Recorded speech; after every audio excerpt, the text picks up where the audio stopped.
Good morning, esteemed guests, participants, and distinguished member of audience. It is an immense pleasure and pride that we gathered here today for the inauguration of Youth Parliament. The Youth Parliament stands as a testament to a democratic spirit and the power of youth engagement in the shaping of the future of our nation. This platform provides a unique opportunity for young minds to delve into issues of governance, policy making, and diplomacy, thus nurturing the leaders of tomorrow. Ladies and gentlemen, welcome to Pandit Kunchi Lal Rashtriya Vidyapith, where we are honored to have us with the esteemed guest. Pandit Kunchi Lal is not just a name; he is a symbol of tradition, expertise, excellence in the field of politics. Born and raised in nursing, Pandit Kunchi Lal has immersed in the rich cultural heritage of country India. With decades of dedication, devotion to his politics, Pandit Kunchi Lal has become a beacon of inspiration for aspiring artists and enthusiasts alike. Throughout his illustrious career, Pandit Kunchi Lal has performed on prestigious Madhya Pradesh Legislative Assembly, mesmerizing audience and other politicians with his soul-stirring performances. His mastery over his communication skills through as speaker is unparalleled, earning him accolades from both critics and connoisseurs. Pandit Kunchi Lal has also contributed significantly to the preservation and promotion of youth parliament. Let us take a moment to appreciate the legacy of this legend. It is great honor and privilege that we welcome our esteemed guests. Let us all join in extend a warm round of applause to welcome them.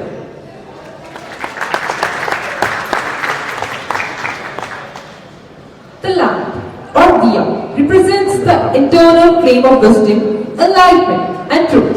As we light the lamp, we invoke the presence of divine blessings and illuminate our path with clarity and guidance. Acknowledgement of significance. Today, as we gather here, I request all our judges to kindly stand up and do the lighting of lamp.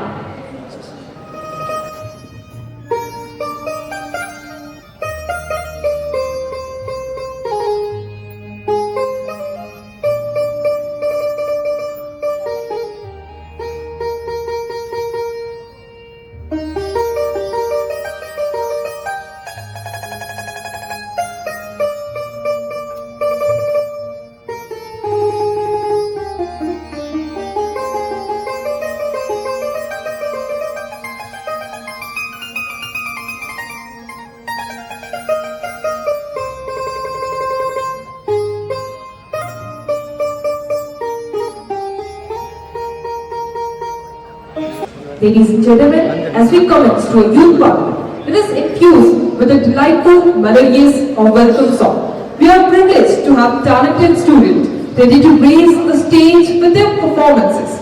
Without further ado, let's extend a warm welcome to our talented student who will enchant us with their melodious voice and rhythmic beats.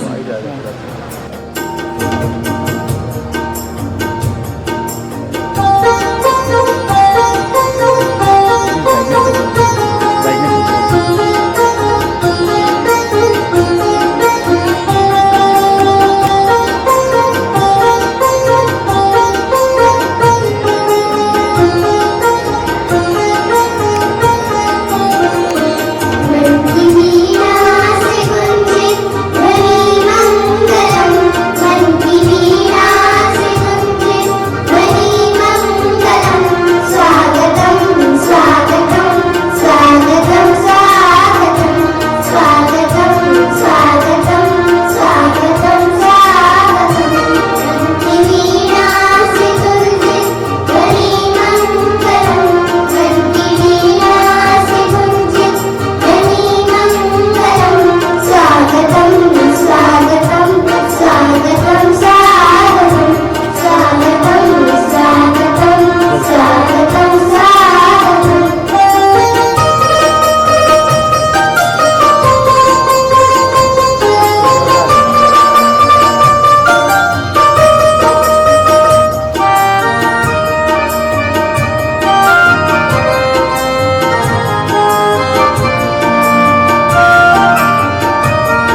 unity by presenting each guest with a fresh flower, a token of warm welcome and appreciation. I would request our principal sir to honor our judges. I would request principal sir to honor Srimati Malti Devi Mahapaur.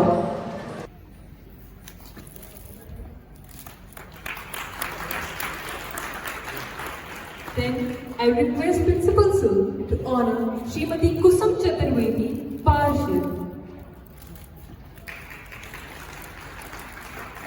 I would request Principal Sir to honor Shri Mr. M.K. Rajoria, Under Secretary, Government of MP.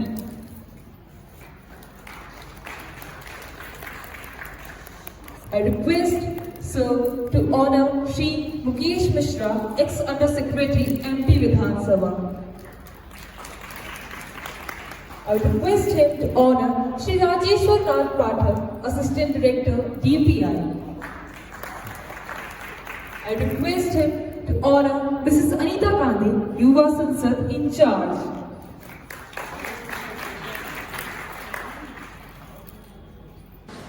The Youth Parliament serves as a platform for the youth to voice their opinions, purpose solutions, and participate in the democratic process. Today, we embark on a journey of empowerment and advocacy as we officially commence the proceedings of the Youth Parliament. So, let us uphold the principles of democracy, mutual respect, and constructive dialogue as we begin this momentous program. Let the program begin.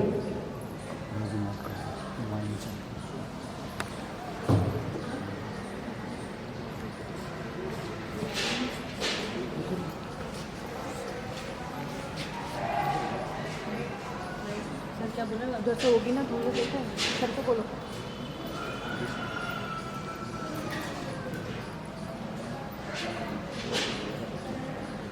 माननीय सदस्यगण, माननीय अध्यक्ष महोदय, आप बता रही है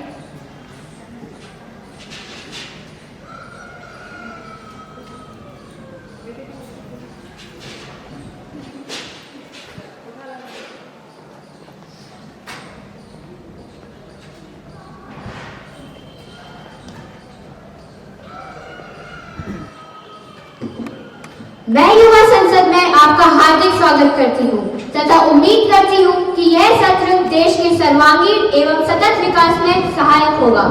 सर्वप्रथम राष्ट्रगीत होगा, सभी खड़े हो जाएं।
अब शपथ ग्रहण होगा।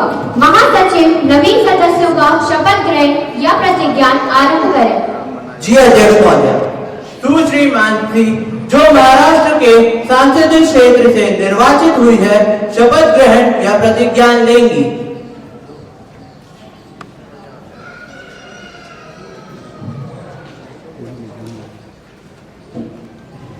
महोदया, आप शपथ ग्रहण करेंगी या प्रतिज्ञा?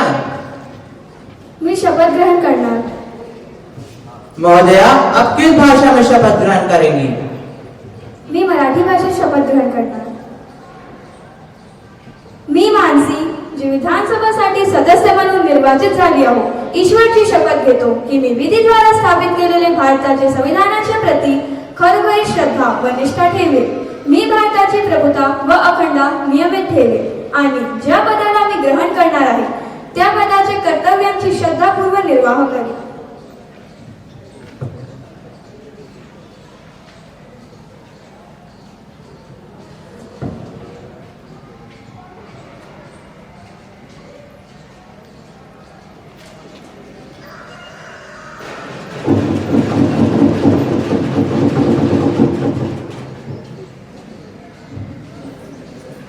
सुश्री मनस्वी, जो केरला के संसदीय क्षेत्र से निर्वाचित हुई है, शपथ ग्रहण या प्रतिज्ञा लेंगी?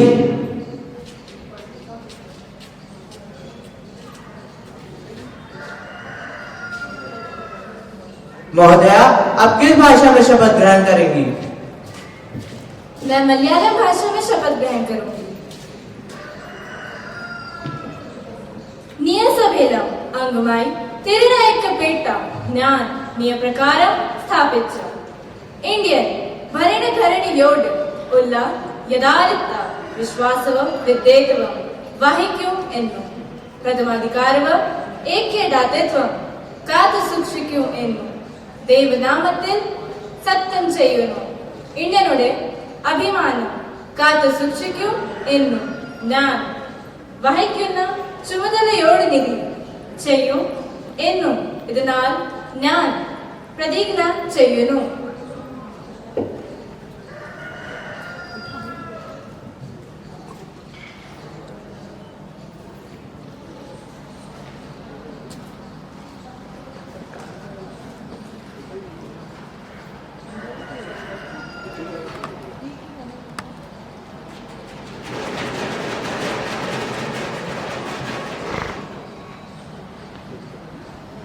सदन महामहिम राष्ट्रपति महोदया के आगमन की प्रतीक्षा करेगा.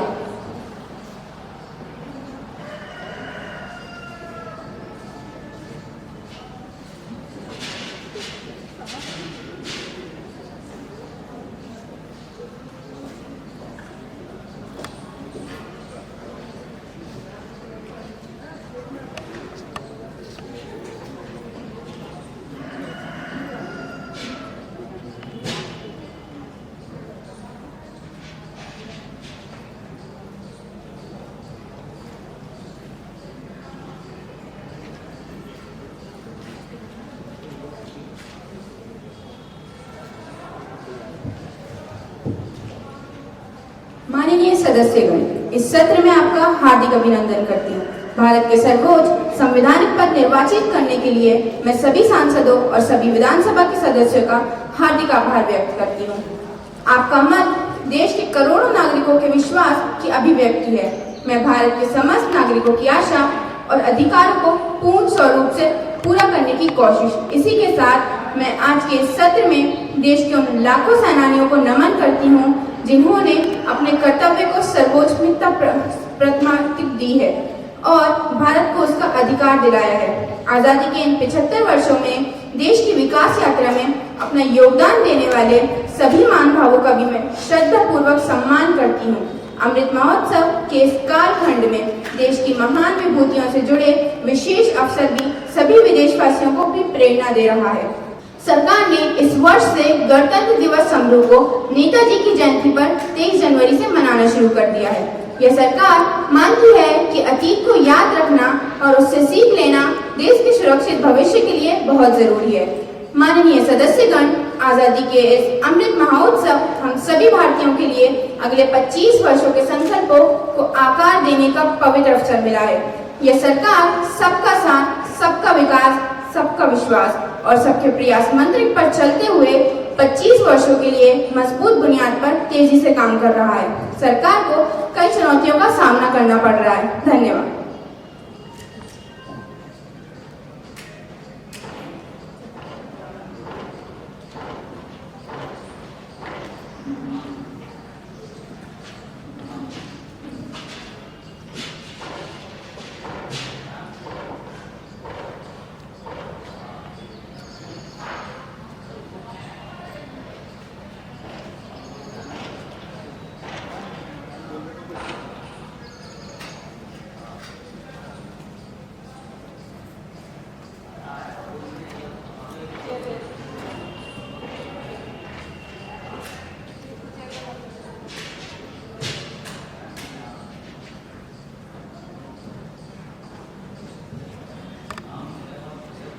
अध्यक्ष महोदय, मैं प्रस्ताव करती हूँ कि राष्ट्रपति ने जो अभिभाषण दिया है वो उसके लिए लोकसभा के इस सत्र में प्रति एक सदस्यगण अत्यंत कृतज्ञ है। अध्यक्ष महोदय, मैं इस प्रस्ताव का समर्थन करता हूँ। प्रस्ताव प्रस्तुत हुआ है कि राष्ट्रपति ने जो अभिभाषण दिया उसके लिए लोकसभा के सभी सदस्यगण अत्यंत कृतज्ञ हैं। राष्ट्रपति के अभिभाषण पर चर्चा के लिए मैं दिनांक 22 मार्च 2024, 26 मार्च 2024 एवं 30 मार्च 2024 का समय नियंत्रित करती हूँ।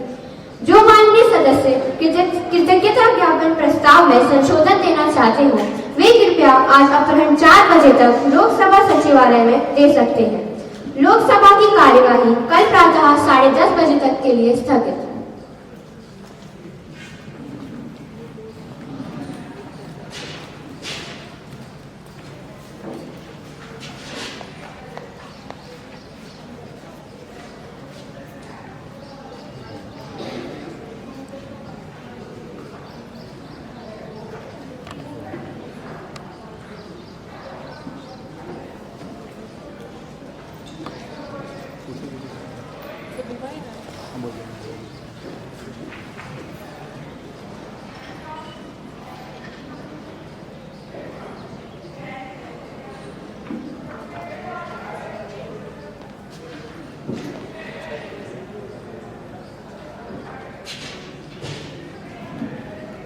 माननीय सदस्य, माननीय अध्यक्ष महोदया बता रही है।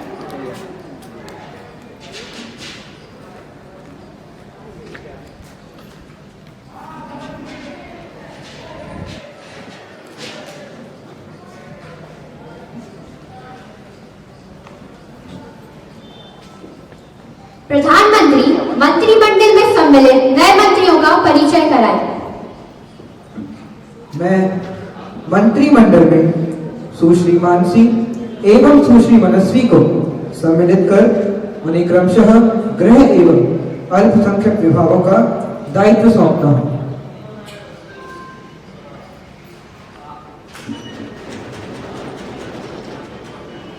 मुझे सदन को सूचित करते हुए अत्यंत दुख हो रहा है कि हमारे देश के गणमान्य नेता एवं वरिष्ठ भारतीय जनता पार्टी सदस्य एवं भूतपूर्व केंद्रीय रक्षा मंत्री एवं गोवा के मुख्यमंत्री श्री मनोहर पार्रिकर जी का निधन 17 मार्च 2019 को लंबी बीमारी के चलते हो गया है।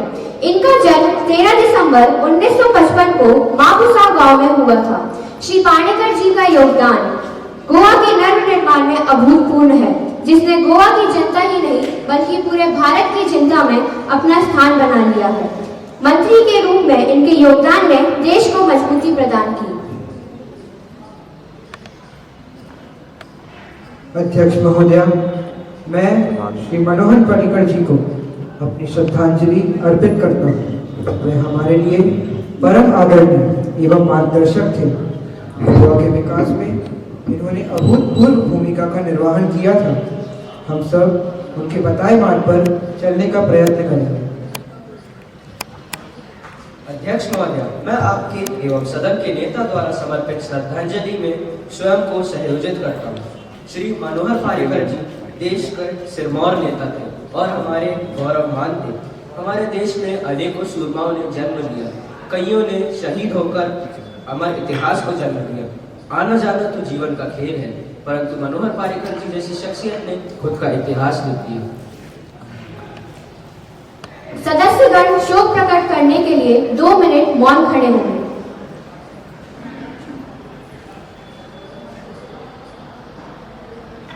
ओम शांति। महासचिव, आप शोक संतप्त परिवार को सदन का संवेदना संदेश भेज दें। जी अध्यक्ष महोदया। दिवंगत के सम्मान में सदन की कार्यवाही 5 मिनट के लिए स्थगित।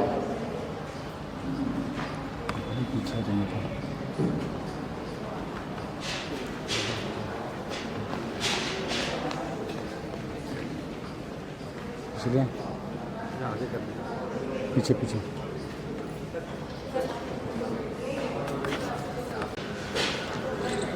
माननीय सदस्य, माननीय अध्यक्ष महोदया बता रही है।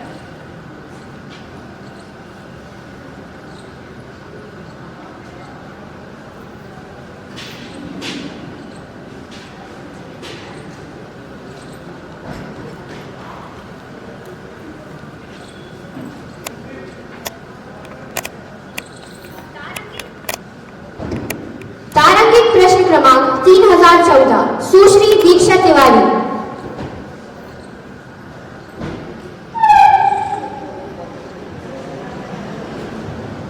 आवाज उठा अब शस्त्र उठा, अब अश्रु नहीं तू आग दिखा, पैरों में तुझको रोंदे जो तू करके उसको खाक दिखा।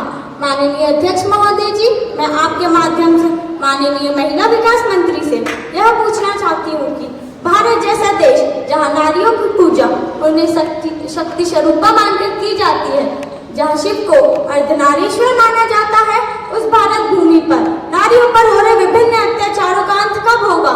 मेरा पहला पूरक प्रश्न यह है कि 2012 में हुए निर्भया कांड के बाद वर्तमान सरकार ने नारियों पर हो रहे शारीरिक शोषणों को रोकने के लिए क्या कदम उठाए हैं तथा उनका क्या परिणाम है?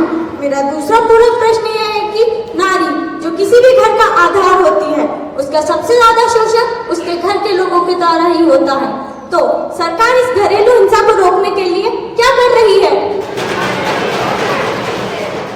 महिला विकास मंत्री जवाब दें। माननीय अध्यक्ष महोदय, ये बात सत्य है कि भारत के इस पवित्र भूमि पर जहाँ नदियों को भी मां कहकर सम्माना गया है, उसी भारत भूमि पर नारियों के खिलाफ जघन्य अपराध किए गए हैं, परंतु ये अपराध तो विगत सरकार काल में अपनी चरम सीमा पर थी। हाँ, हमारी सरकार ने इन अपराधों को कम करने के लिए अनेक प्रभावशाली कदम उठाए हैं। हमने जस्टिस DS वर्मा कमीशन बनाई है, हमने पुलिस फोर्स को नारी सुरक्षा को अपना प्राथमिक कर्तव्य बनाने को भी कहा है। हमारी ओर से पुलिस फोर्स को आवश्यक ट्रेनिंग भी दी जा रही है। नारी सुरक्षा को बढ़ावा देते हुए हमने पुलिस डिपार्टमेंट में एक स्पेशल सेल का भी निर्माण किया है, जहां सिर्फ और सिर्फ नारी सुरक्षा से संबंधित कार्यों को ही देखा जाता है। हर थोड़ी दूरी पर हमने लेडीज पुलिस थाना बनाया है, जहां पर तैनात महिला एवं पुलिस अधिकारीगण नारी सुरक्षा के लिए 2400 घंटे तैनात रहते हैं।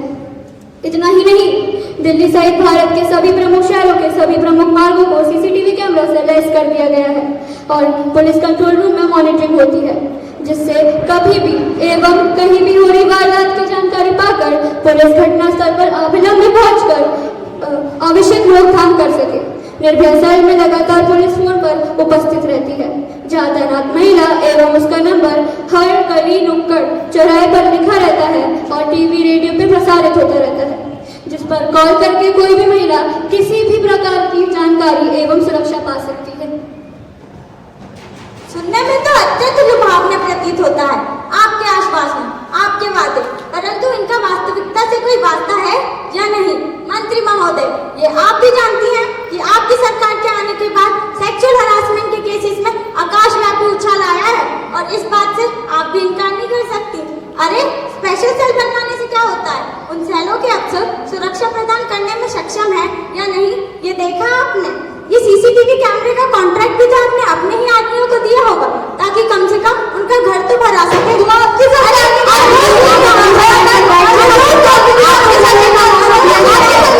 कृपया सदन की गरिमा बनाए रखें। अब तो मन होता है कि बोल उठूं। उठो द्रौपदी शस्त्र संभालो, अब गोविंद न आएंगे। छोड़ो मेहंदी खड़क संभालो, खुद ही अपना चीर बचा लो।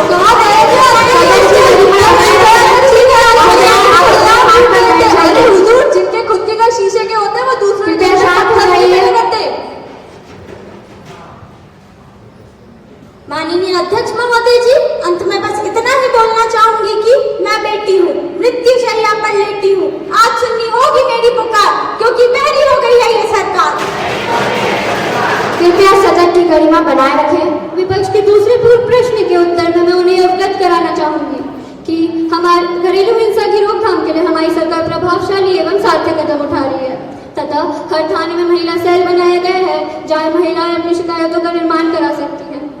क्राइसिस लाइन्स एवं वुमेन्स हेल्पलाइन की सहायता से महिलाएं अपनी सुरक्षा पा सकती हैं एवं पीड़ितों को मुफ्त हॉस्पिटल की भी व्यवस्था करवाई गई है।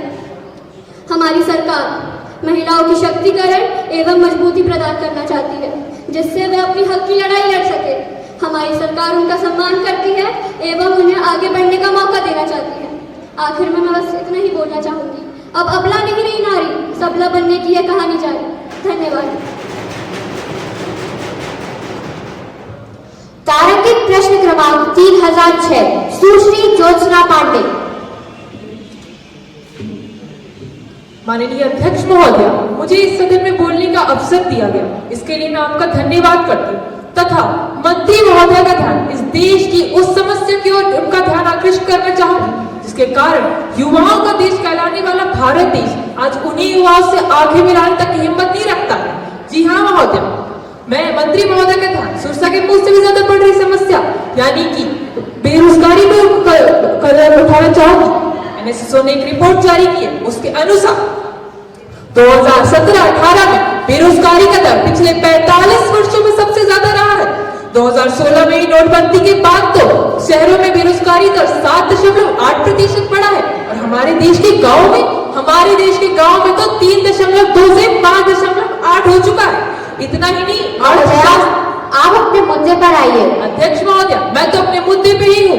अर्थशास्त्रियों ने तो ये तक कहा है कि हमारे देश के 15 से 29 वर्ष के युवा में बेरोजगारी का दर 17% तक बढ़ गया है। क्योंकि ऐसा इसलिए क्योंकि हमारी अर्थव्यवस्था पर्याप्त रूप से धीमी गति पे है। हालत इनकी इतनी टाइट और अलार्मिंग हो चुकी है कि इन्होंने सांख्यिकी विभाग की रिपोर्ट को भी सार्वजनिक नहीं किया है। इतने खतरनाक रूप से बढ़ गई बेरोजगारी के लिए सरकार कुछ कर क्यों नहीं रही है? अरे इन्होंने बीएसएनएल के 3,500 पद जारी किए थे जो पिछले 3 वर्षों से रिक्त पड़े हैं। ऐसा इन्होंने एक विभाग में नहीं अनेकों संस्थान में किया है। लोगों की बढ़ती संख्या के कारण हमें नई नौकरियों की आवश्यकता है, परंतु कहाँ तो ये नए पदों का निर्माण होता, इनसे तो अपने पुराने पद तक तो भरे नहीं जा रहे। हमारा युवा वर्ग महंगी पढ़ाई, महंगी ट्रेनिंग लेकर भी बेरोजगार बैठा है और सरकार चुप बैठी हुई है। सदन की गरिमा बनाए रखें। क्या आप सीधे प्रश्न पर आइए। अध्यक्ष महोदय, मैं तो इस प्रश्न पे हूँ कि हमारा युवा बेरोजगार क्यों बैठा है? क्या आप जानते हैं जब एक युवा बेरोजगार बैठता है तब दुखी और निराश सिर्फ वो नहीं, उसका पूरा परिवार रहता है। इसी बात पे मैं कहना चाहूंगी, बाहरी सरकार तेरा क्या कहना, महंगी पढ़ाई के लिए माँ ने बेच दिया गिरवी कहना, महंगी पढ़ाई के लिए माँ ने रख दिया गिरवी कहना। अध्यक्ष महोदय, ये हमारे ह्यूमन रिसोर्स की बर्बादी ही तो है। इधर-उधर की बातें ना करें। अगर आप ध्यान से देखेंगे तो मैं मुद्दे पे ही हूँ, मैं तो बेरोजगारी की ही बात कर रही हूँ। आप ध्यान से सुने तो आपको पता चलेगा।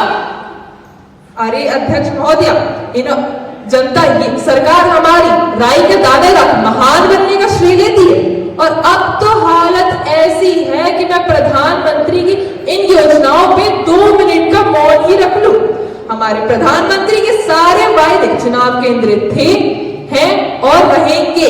इनका तो बस यही मानना है कि वोट आए और जनता फाड़ में जाए। Respected, please maintain the dignity of the house. मैं स्वीकार करती हूँ कि सरकार योजना शुरू करती, परंतु उसमें आए पीसीओ के झोल के कारण लाभार्थियों के जीवन में रक्त भी बदलाव संभव नहीं है। अतः पीसीओ के झोल के लिए इन्होंने कोई भी कदम नहीं उठाया है। ये तो बस इधर उधर इस मुद्दे को करती रहती। क्या आप स्वीकार नहीं करेंगे प्रधानमंत्री महोदय? क्या आपके वित्तीय वर्ष 2017-18 में 2,10,00,000 लोगों के हाथ से नौकरी चली गई? अरे सरकार जवाब दे, क्या 5 वर्ष का समय पर्याप्त नहीं था इस समस्या की रोकथाम के लिए? इतने साल बाद जब विकास जन नहीं ले पाए तो इन्होंने तो आरक्षण को ही गोद लगा दिया। अरे मेरा सवाल तो इन 4 पहियों की गाड़ी में आने वाले मंत्रियों से है कि आप हमारे युवा के लिए नई नौकरियों का निर्माण क्यों नहीं करते? आप तरह की स्कीमों से हमें भटकाते क्यों हैं? मैं अंत में ये कहना चाहूंगी कि इस तरह सरकार पापी चल रही है। नौकरियों की तो आपाधापी चल रही है। नौकरी की आपाधापी चल रही है।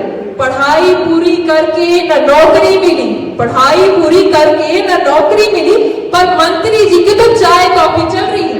सरकार जवाब दे मेरे सवाल का कि पीसीओ के झोल के लिए आपने कोई कदम क्यों नहीं उठाया?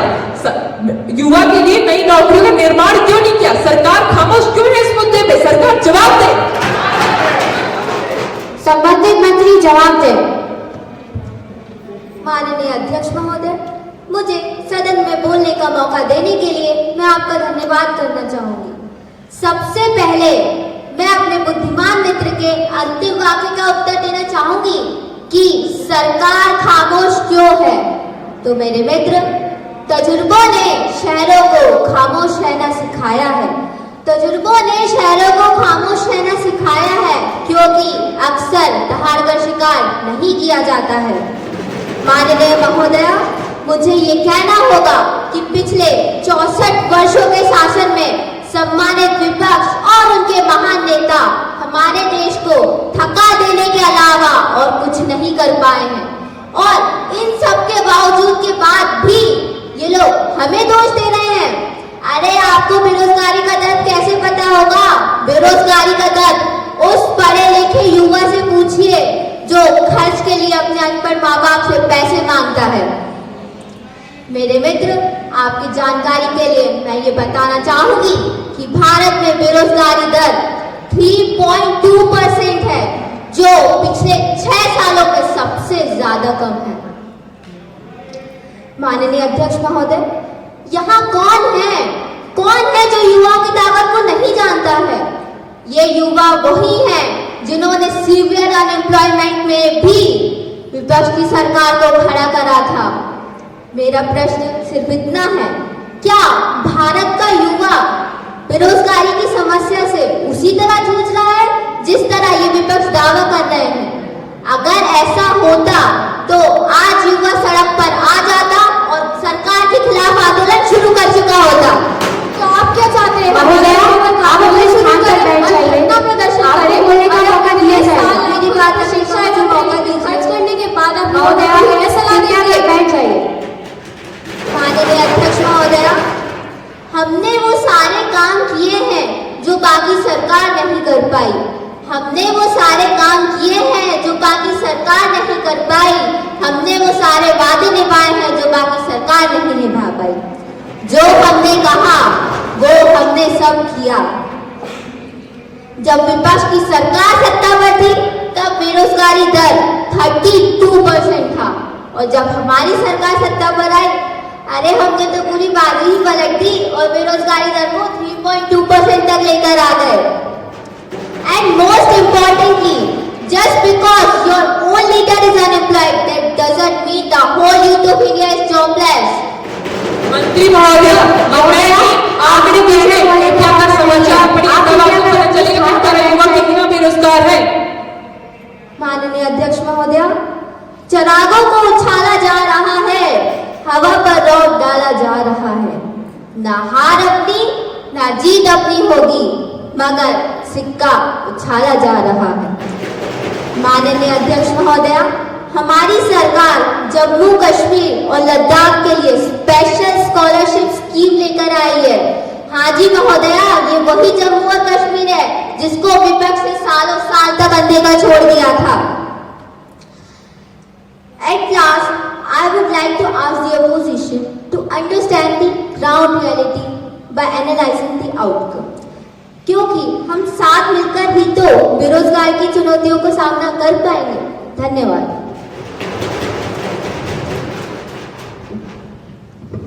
तारांकित प्रश्न क्रमांक 2040, श्री राहुल गांधी फिलिप। माननीय अध्यक्ष महोदय, सदन में बोलने का मौका देने के लिए मैं आपका आभारी हूँ तथा मेरा प्रश्न माननीय प्रधानमंत्री से है।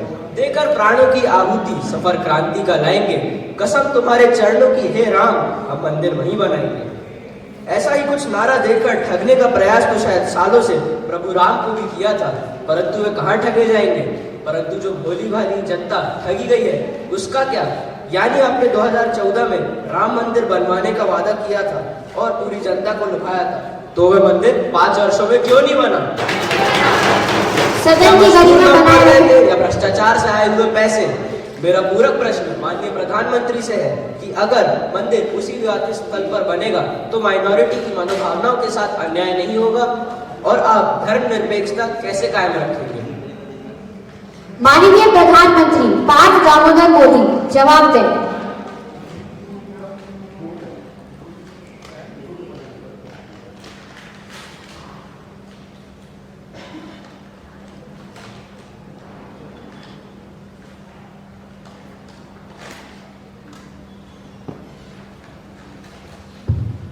माननीय अध्यक्ष महोदय जी, मित्रगण ने तो एक ही लाठी से सारे वार कर दिए हैं और हमें चित्त भी करने का प्रयास किया। सर्वप्रथम आपके प्रश्न का जवाब देते हुए मान्यवर, मैं यह कहना चाहूंगा कि ये बड़े ही दुर्भाग्य की बात है कि आपका कांटा अभी भी 2014 में अटका हुआ है। अध्यक्ष जी, हाँ, हमारा वादा है भारत की जनता से कि हम रामलला का मंदिर उसी स्थल पर बनवाएंगे जहां वह आदिकाल से था। तो हमने कुछ गलत नहीं कहा था, और विश्वास माने यह मात्र हमारा चुनावी वादा नहीं है। हम अभी भी दिल से इस बात को पूर्ण अनुमोदन देते हैं कि रामलला का मंदिर उसी स्थान पर बनेगा जहां वह हुआ करता था। विपक्ष की तरफ से कोई पूरक प्रश्न? जी महोदय, 2014 में आपने राम मंदिर के निर्माण के लिए सभी संवैधानिक विकल्पों को तलाशने का वादा किया था, परंतु कब तक बनेगा? क्या 57 महीने एक मंदिर के लिए कम पड़ गए? या आपने पूरी कैपिटल सरदार वल्लभ भाई पटेल की मूर्ति बनाने में लगा दिया? आप भूलिए मत, अगर जनता नाराज हो जाती है ना, तो अपनी नजरों से हटाने में समय नहीं लगाती। हाल ही के चुनावी नतीजे आपके सामने ही है। कटी हुई टहनियां कहाँ घाव देती है, हद से ज्यादा बदगुमानियां हमेशा घाव देती है। नहीं नहीं मित्रवर, यह प्रश्न समय की कमी का नहीं है, यह प्रश्न है जिम्मेदारी का, उस गद्दी का जिसकी कद्र आपकी पार्टी एवं आपके नेतागण ना कर पाए। उस जिम्मेदारी की गद्दी जिस पर जनता ने विश्वास करके हमें बिठाया है। हम उनकी गरिमा की रक्षा करेंगे, ना कि वो करेंगे जो आपकी सरकार ने 1984 में भोली भाली सिख जनता के साथ किया था। अरे साहब, रही बात हमारे हारने और जीतने की, तो तूफान में ताश का घर नहीं बनता, रोने से बिगड़ा मुकद्दर नहीं बनता। दुनिया जीतने का हौसला रखते हैं, एक हार से कोई फकीर तो एक जीत से कोई सिकंदर नहीं बनता। माननीय अध्यक्ष महोदय जी, मैं यह कहना चाहूंगा कि हमारे रास्ते कानून के गलियारों से होकर जाते हैं। हमारा यह अकाट्य विश्वास है कि रामलला का मंदिर उसी स्थान पर बनेगा जहां वह हुआ करता था। इस बात का समर्थन हमने कल भी किया था, आज भी कर रहे हैं, और विश्वास माने मरते दम तक हम इस बात का समर्थन करते रहेंगे। महोदय जी, ना मैं गिरा, ना मेरी उम्मीदों के मीनार गिरे, पर कुछ लोग मुझे गिराने में बार बार गिर गए। यानी आप सिर्फ समर्थन ही करते रहेंगे, अपने जीते जी राम मंदिर नहीं बनने देंगे? वाह प्रधानमंत्री महोदय, आपने तो बड़ा सीधा निशाना साधा है।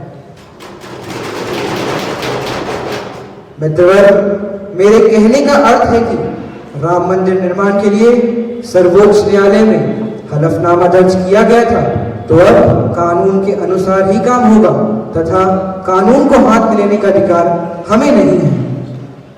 मंत्री महोदय, परंतु सुप्रीम कोर्ट ने तो कह दिया है कि शांतिपूर्वक तरीके से कोर्ट के बाहर मामला सुलझाया जाए, तो आपका इस दिशा में क्या प्रयास है? क्यों नहीं आप कोर्ट के बाहर मंदिर निर्माण करवाते हैं? अरे ये क्या मंदिर निर्माण करवाएंगे? अगर मंदिर बन गया तो इनका चुनावी एजेंडा खत्म नहीं हो जाएगा, और ये भोली भाली चक्रियों को ठगने का काम कैसे करेंगे? अपनी नाकामियों को इस चुनावी मुद्दे से हम आपकी चर्चित और मुद्दे के बीच चुनावी मुद्दे नहीं बनाते। कृपया सदन की गरिमा बनाए रखें। माननीय सदस्य, ये कहते हैं ये कब होगा, ये कैसे होगा, तो कुछ लोगों को लगता होगा कि आप आलोचना कर रहे हैं। मैं नहीं मानता कि आप आलोचना कर रहे हैं। मुझे खुशी है कि आप मुझे समझ पाए हैं, क्योंकि आपको विश्वास है करेगा तो यही करेगा। परंतु एक काम ना करेंगे ना होने देंगे, वो है आप लोगों की बेरोजगारी नहीं खत्म होने देंगे। अध्यक्ष जी, विपक्ष के दूसरे पूरक प्रश्न के जवाब में मैं यह कहना चाहूंगा कि यथार्थतः माइनॉरिटी के मनोभावों का ख्याल रखना ही वह प्रमुख कारण है जिसके चलते मंदिर निर्माण में विलंब हो रहा है। इसमें थोड़ा बहुत वक्त तो लगेगा है। 5 साल का वक्त तो दिया था, और कितना वक्त चाहिए? आपकी तो नियत चाहिए कि माहौल को सुधारा जाए और मंदिर बनाए जाए, इसीलिए आपने नीति भी नहीं बनाई। अध्यक्ष जी, माननीय अध्यक्ष जी, हम चाहते हैं कि मंदिर का निर्माण हो और उस मंदिर को हमारे अल्पसंख्यक भाई बहन उसी प्रकार स्वीकारें जैसे हमने हाजी अली, ताजमहल या ख्वाजा की दरगाह को स्वीकारा है, इसमें जो वक्त लग रहा है वो लगना तो जायज ही है। जब गिला शिकवा अपनों से हो तो खामोशी ही भली, जब गिला शिकवा अपनों से हो तो खामोशी ही भली, अब हर बात पर जंग हो ये जरूरी तो नहीं। तारांकित प्रश्न क्रमांक 1114 सुश्री खुशी भारती। माननीय अध्यक्ष महोदय, सदन में बोलने का अवसर देने के लिए मैं आपका धन्यवाद प्रदान करती हूँ तथा आपके माध्यम से मान्यवर से पूछना चाहूंगी कि डिफेंस मिनिस्टर सरकारी तंत्र जिसका एक ही प्रमुख कर्तव्य होता है कि वो देश की सुरक्षा प्रदान करे। मेरा पहला पूरक प्रश्न मंत्री महोदय से है कि जब हमारे जाबाज वीर जान की बाजी लगाने वाले सिपाही सुरक्षित नहीं है तो एक आम नागरिक अपने को कैसे सुरक्षित माने। अपने गली मोहल्ले या बाजार में तो सरकार हमारी सेना तथा अर्धसेना बलों पर होने वाले कायराना हमलों को स्थायी तौर पर रोकने के लिए क्या कर रही है। मेरा दूसरा पूरक प्रश्न ये है कि जिन घरों ने यूरी पुलवामा जैसे कायराना हमलों में अपने पति एवं भाई एवं बेटा खोया है, उन घरों को स्थायी तौर पर आप किस तरीके से उनकी क्षति की पूर्ति करेंगे अथवा पुण्यचंद एक तथा हैदहीन वजीर से उनके घावों को सहलाने का दिखावा करेंगे। संबंधित मंत्री जवाब दें। Honorable Speaker, ma'am, I would like to thank my Vice Opposition for bringing up such a sensible issue in such a sensitive time when not only each and every countryman are weeping, but the whole world as well is shedding tears on the cowardly actions done by the terrorists on the convoy or CRPF on Pulwama. My sincere condolences to all the departed souls and their family members. Now, so far as the case of defense and security of the border, citizens and military or CRPF is concerned, we have made security our topmost priority, according to which policy decisions and actions are to be taken. The issue of Pakistan supporting terrorism has reached the top in the international community. It has been brought up in 144 countries, including US and France. The international communities are all set up to declare Pakistan a terrorist nation. Not only this, but we have also decided to break all trade relations with Pakistan and to widen the trade barriers, which will have fatal effects on Pakistan's already destroyed economy. We have snatched away the title of most favored country from our opponent. Also, we are planning to stop the deviation of River Indus from reaching Pakistan, which would again have major effects. The surgical strike of 2016 and the recent Balkot base attack, these are some of the actions being taken by the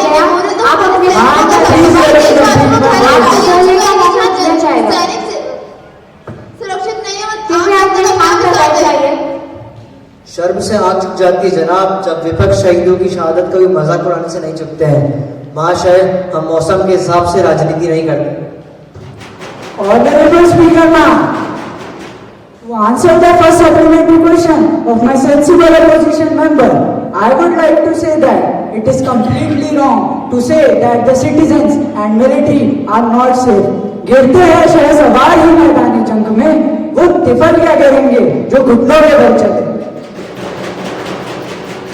Some minor incidents may have been taking place, but to amplify them is totally wrong. Times like these call for unity in political parties to fight the black power. And I promise you, my sensible opposition member, with your support, we will be able to win our country and our people's hearts. मैं तो अकेले ही चला था जाने में मंजिल, लोग आते गए, कारवां बनता गया। अब जब जो खून न खौला, वह खून नहीं पानी है। शहीदों के खून की हर बूंद का बदला हमने लेने की ठानी। धन्यवाद। सुश्री वैष्णवी सोनी अपना स्थगन प्रस्ताव पढ़ेंगी। माननीय अध्यक्ष महोदया जी, दिनांक 18 जनवरी को मध्य प्रदेश के हरदा जिले में एक दिल दहलाने वाली घटना हुई। उधर के पटाखा फैक्ट्री में भीषण आग लग गई। यह पटाखों में से आग लगने से कई किलोमीटर दूर तक बम धमाकों के झटके महसूस किए गए और कई घरों में दरारें आ गई, जिसमें 14 लोगों की मौत की पुष्टि हुई है। 100 से अधिक लोग घायल हुए हैं। घटना के 5 दिन बाद प्रदेश के मुख्यमंत्री जी वहां पहुंचे और इतने में ही तीसरी कर ली है। अतः इस अविलंब लोक महत्व के विषय पर आज सदन की कार्यवाही स्थगित कर चर्चा कराई जाए। सुश्री सनाया सिंह, सदस्य।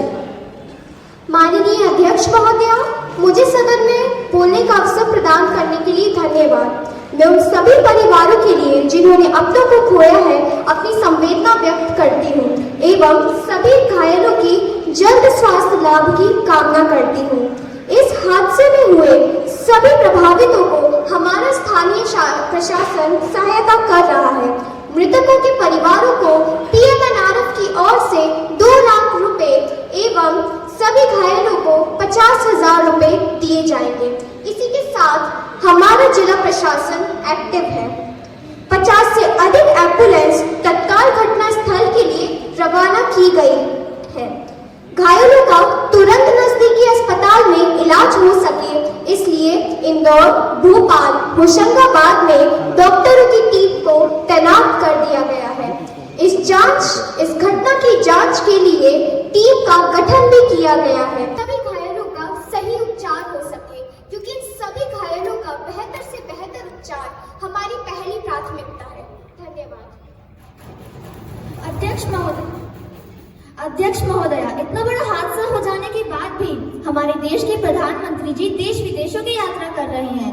लोकल सांसद हार मालाएं पहन रही हैं और हमारी जनता भ्रष्टाचार की आग में जल रही है। इस पर शासन का क्या कहना है? अध्यक्ष महोदय, शासन की सहानुभूति पूर्वक कार्यवाही करते हुए प्रत्येक मृतक के आश्रित को उचित राहत एवं दोषियों को दंड दिया गया है। नेता प्रतिपक्ष।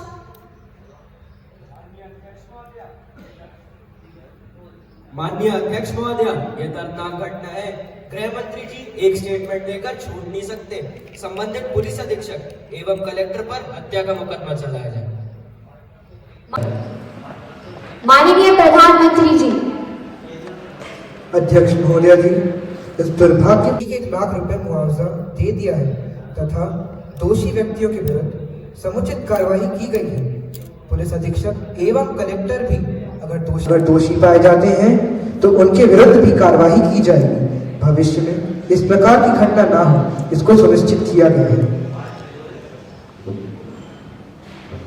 माननीय सदस्यों के विचार एवं शासन का वक्तव्य सुनने के पश्चात मैं स्थगन प्रस्ताव को प्रस्तुत करने की अनुमति नहीं देती हूँ। मुझे विशेषाधिकार भंग की निम्नलिखित सूचनाएं मध्य प्रदेश विधानसभा नियमावली के नियम 230 के अधीन प्राप्त हुई है। पहली, श्री अनूप जैन सदस्य द्वारा आयुक्त नगर निगम उज्जैन के विरुद्ध। दूसरी, सुश्री आकांक्षा कुशवाहा सदस्य द्वारा जिला शिक्षा अधिकारी झाबुआ के विरुद्ध। मैंने उक्त सूचनाओं को मध्य प्रदेश विधानसभा नियमावली के नियम 160 के अधीन परीक्षणोपरांत जांच, अनुसंधान एवं प्रतिवेदन हेतु विशेषाधिकार समिति को सौंप दिया है। सुश्री रागिनी परमार मध्य प्रदेश विधानसभा नियमावली के नियम 260 के अधीन शून्यकाल की सूचना पढ़ेंगे। माननीय अध्यक्ष महोदय जी, फरवरी माह में अधिकतर प्रदेशों में ओलावृष्टि से गरीब किसानों का गंभीर नुकसान हुआ है, जिसकी वजह से किसान आत्महत्या में उतर आए हैं। इसके दौरान ही एक किसान आत्महत्या करने के लिए पेड़ पर जा चढ़ा, जिसको समझा बुझा के नीचे उतारा गया। इससे हम समझ सकते हैं कि किसानों का कितना नुकसान हुआ है। इसके तहत शासन क्या अंतर्गत योजना बना रही है, कृपया स्पष्ट करें। सुश्री आकांक्षा मीना, सूचना प्रौद्योगिकी मंत्री। माननीय अध्यक्ष महोदय जी, मैं कंपनीज एक्ट 1956 की धारा 619 की उपधारा 3 के अनुप्रकार Madhya Pradesh state electronic development corporation limited का 26वां वार्षिक प्रतिवेदन पटल पर रखती हूँ। महासचिव उच्च सदन में प्राप्त संदेश पढ़ेंगे। महोदया, मुझे निम्नलिखित संदेश की सूचना देनी है। मुझे तकनीकी शैक्षणिक संस्थाओं, स्वास्थ्य शैक्षणिक संस्थाओं तथा विश्वविद्यालय में अनुचित पद्धति प्रतिषेध विधेयक 2012 की एक प्रति सभा पटल पर रखने का निर्देश प्राप्त हुआ है। मुझे उच्च सदन द्वारा पारित किया गया है। इस विधेयक में शैक्षणिक संस्थाओं द्वारा ऐसे प्रवेश एवं अन्य शुल्क लेने से प्रतिबंधित किया है। अधिनियम प्रावधानों का उल्लंघन करने पर ₹50 लाख का दंड प्रावधान है। महासचिव उच्च सदन द्वारा पारित तकनीकी शैक्षणिक संस्थाओं, स्वास्थ्य शैक्षणिक संस्थाओं तथा विश्वविद्यालयों में अनुचित पद्धति का प्रतिषेध विधेयक 2012 की एक प्रति सभा पटल पर रखेंगे। अध्यक्ष महोदय, मैं उच्च सदन द्वारा पारित तकनीक शैक्षणिक संस्थाओं, स्वास्थ्य शैक्षणिक संस्थाओं तथा विश्वविद्यालय में अनुचित पद्धति का प्रतिषेध विधेयक 2012 की एक प्रति सभा पटल पर रखता हूँ।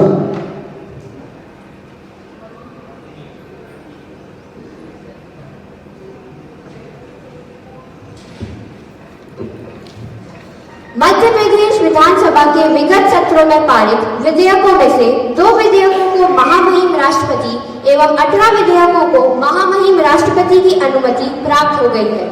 अनुमति प्राप्त विधेयकों के नाम दर्शाने वाले विवरण की प्रतियां माननीय सदस्यों को वितरित कर दी गई है। इस विधेयकों के नाम कार्यवाही में मुद्रित किए जाएंगे। माननीय सदस्यगण, मैं तथा माननीय सदस्यों की ओर से श्री वोड्रो विल्सन, जो फेडरल रिपब्लिक ऑफ जर्मनी की संसद बुस्टॉन के उपाध्यक्ष हैं, तथा अन्य संसदीय प्रतिनिधि मंडल शेख मोहम्मद बिन राशिद, जो हमारे अतिथि के रूप में भारत की यात्रा पर हैं, स्वागत करती हूँ।